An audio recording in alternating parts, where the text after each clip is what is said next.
ang vlogs ng lalaking ito. Ang kanya kasing pinagdidiskitahan ang laksa-laksang mga bubuyog. Mga idol, kaibigan ko mga idol. Ang mga buhay na bubuyog, hinahayaan niya lang na dumapo sa kanyang dibdib, braso, Pumulupot na sa ano ko, sa braso ko. Oh, para na akong si Hulk. pati na sa kanyang mukha. Kalam. Bubuyog. Yan ang habol sa amin. Grabe ang dami. Gumagapang sa akin.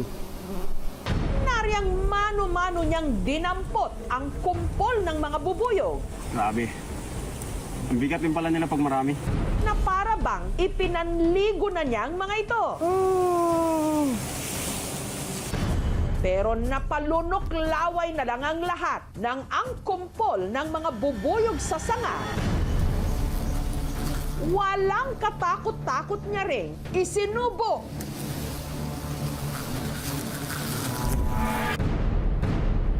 Ngunit ang ipinagtataka nila, kahit anong gawin ng lalaki sa mga bubuyog, tila hindi raw siya kinakagat o ginagantihan ng mga ito. Grabe, totoo ba yan? Hindi ka kinakagat? Malaking kalokohan ata yan. Edit! May iba tuloy na nagsasabi, hindi kaya AI lang ito? Mga idol, kaibigan ko mga idol. At kung totoo man, hindi ba't napakadelikado ng ganitong gawain? Dahil ang sting o tusok ng bubuyog nakamamatay.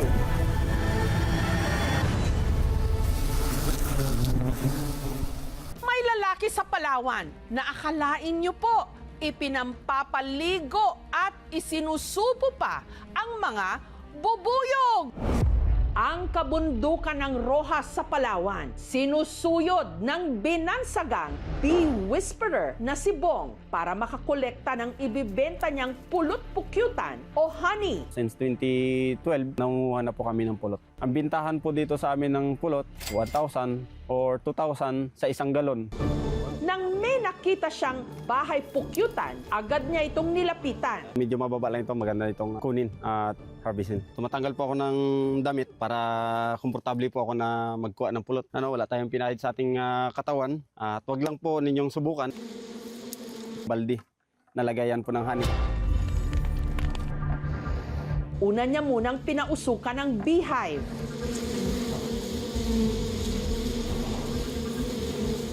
Kinolekta ang honey. Yan po, sinisecure namin yung lagayan namin na walang bubuyog. At saka siya nagpakitang gilas. Lagay natin sa bibig ko mga idol. Ang kumpol ng mga bubuyog, kanyang isinubo.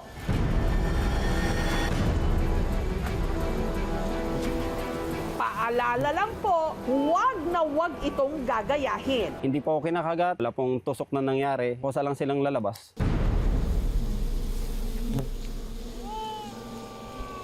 Bata pa lang daw si Bong, sanay na siyang makihalubilo sa mga bubuyog. Minsan na nga raw siyang kinuyog ng mga ito. Halos buong katawan ko ay kinagat. Nahihirapan ako, trangkaso ako. May takot pa rin talaga na makagat. Hanggang sa unti-unti raw niyang napag-aralan ang kilos ng mga ito. Kailangan po ay kalmado lang kapag pupunta po sa bahay ng bubuyog. Kapag masyado tayong agresibo, doon po tayo kukuyugin. Kalaunan, ang mga agresibong bubuyog, kanya pa raw na paamo. Unti-unti po ay sinubukan ko na rin na ipaligo, isubo, na hindi po ako nakakagat. Hanggang sa ginawa na rin niya itong content sa kanyang vlog. Idol, may nag-request daw sa'yo hilamusin mo daw.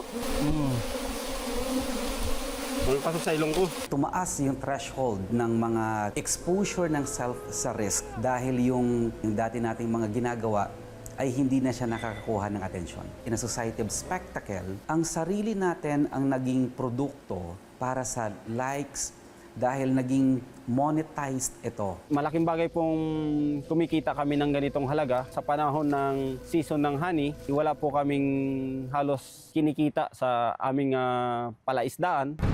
Ang tanong, bakit nga ba tila napapaamo ni Bong ang mga bubuyog? Siguro nga may immunity siya. Nade-develop over time. Ganon din yung venom. Pag pumunta sa'yo and then palagi, parang less na ang impact sa'yo. Ang paalala naman ng eksperto, ang ginagawa ni Bong sadyang napaka-peligroso. Kahit isa lang ang maka-sting sa'yo at tamaan ka sa mata, it can make you blind. Pag na-sting yung mga dila niya, lalaki yung dila niya kasi magsuswell, hihirap na sa paghinga hanggang sa mamatay. Mag-iingat talaga pagdating sa bubuyog. Huwag pong magkumpiyansa na maamoy ito. Kung lagi nating ginagambala ang mga bubuyog, magdudulot ito ng stress sa kanila. Maaaring magkaroon din sila ng mga injuries. Let them be. Hayaan natin ang mga bubuyog. Alam namin kung saan kami dapat magpwesto. Alam namin kung paano namin kukunin.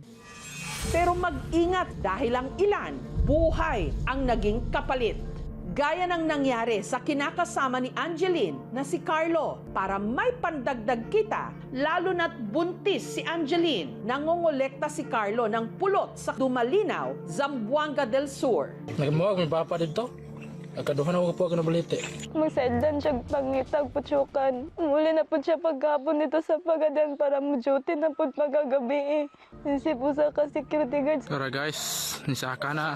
Nitong April 30, muli raw namulot si Carlo kasama ang kanyang kapatid na si Carmelito. Diri mi dapita namuhag mao ning balitiya among ang gitaptan sa putyukan nga ang mong puhagon sa akong magulang diyon. Pagsaka niya dito, sir gilargo niya og sulong ang putyukan. Dayon pagpanglupad, naalang-alang sa aso, siya mo'y gitabangan. Ang hindi alam ni Carlo, siya na pala mismo ang pupuntiryahin ng mga bubuyog. Daghan gigay sa mga pinakan sa putyukan siyang kamot sa tiil. Duda mi murag mao gito ang hinungdan nga nahagbong siya. Pero dahil sa dami ng tinamo niyang sting o kagat mula sa mga bubuyog, nagkakomplikasyon siya. Pag na-sting ka ng isa, mamamagayan, nahihilo, may konting lagnat. Pero pag hindi ka na makahinga, hindi na okay yun. Nalumos na daw kasing-kasing ni Carlo sa dugo. Nandito na, matay na si Carlo. Ito naman yung Apis breviligula. Kulay itim. Pag nasting ka lang ng isa at ikaw ay allergic, posible kang mamatay. In case lang na may accident na merong naka-sting sa'yo, kumuha ka ng dahon, apisain mo yon, cover that wound, it will prevent the influx of the beast that will be attacking you. Dagan ka siya gusto sa nga. Naningon siya nga, ampingan daw mong bata. Anak ko daw nga, inato na na yung buot pa sa munog. Kuwaon na na siya sa Ginoo. Gano'ng umasa mo na kanon. Nakaya pa na akong padakong bata. Bawat patak ng pulot o honey, ginto, lalo't para lang ito makuha ang nakataya. Buhay!